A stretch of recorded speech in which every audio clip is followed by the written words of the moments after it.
यह हवेली राजा महाराजा के समय में बनाई हुई थी, लेकिन पिछले 18 सालों से इस हवेली में आज तक कोई भी रहने के लिए नहीं आया है।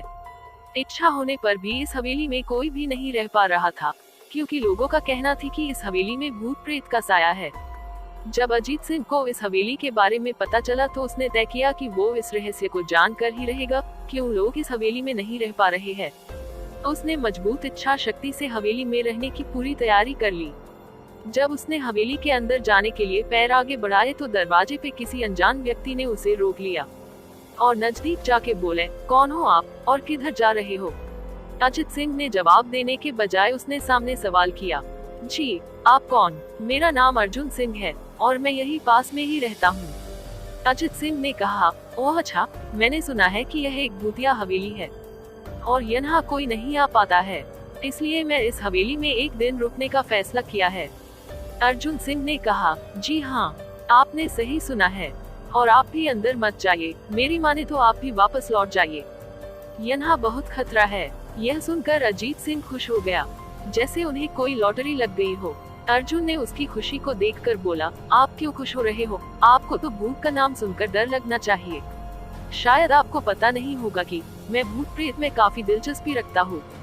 अगर इस हवेली में भूत है तो मैं अंदर जरूर जाऊंगा और सारी सच्चाई का पता भी लगाऊंगा। इतना कहकर अजीत सिंह उस हवेली में चले गए। अंदर जाके अजीत ने अपनी बैग को साइड में रखा और हवेली के चारों ओर देखने लगा। सारे रूम भी चेक कर लिए। बाद में ड्राइंग रूम में आके सोफे पर बैठ गया। उसने वहाँ बैठकर दारू के 2-4 पैक भी पिए। वहीं अचानक उस रूम में लाइट का एक बल्ब चालू बंद होने लगी, लेकिन अजीत ने उस पर ध्यान नहीं दिया। थोड़ी देर बाद दूसरा बल्ब चालू बंद होने लगा, फिर तो हवेली की सारी लाइट चालू बंद होने लगी। यह सब देखकर अजीत अपनी जगह पे खड़ा हो गया और संपूर्ण सावचेत हो गया। अचानक उसके सामने एक छोटा टेबल हवा में उड़ने लगा, करीबन 6 फुट हवा में ऊपर जाके गोल गोल घूमने लगा और बाद में अजीत की ओर तेजी से आने लगा। अजीत ने तुरंत ही अपनी जगह बदल दी और दूसरी ओर चला गया और वो टेबल वहीं जाके गिरा जहाँ अजीत खड़ा था। अजीत कुछ समझ पाता उतने में सोफे की शीट उसकी ओर आने लगी। वो जल्द खड़ा हो गया और छलांग लगा के दूसरी ओर कूद गया, जिसके कारण सोफा दीवार को टकराया और अजीत बच गया। अचानक सब कुछ शांत हो गया। अजीत ने चारों ओर सतर्कता से देखा और बड़ी आवाज में बोला, तुम जो भी हो सामने आकर के बात करो। वहीं एक बड़ी परछाई उसके सामने आई। अजीत ने उस परछाई को देखकर बोला, कौन हो तुम और क्यों मुझे मारना चाहते हो? परछाई, तुम्हारी भूल के कारण।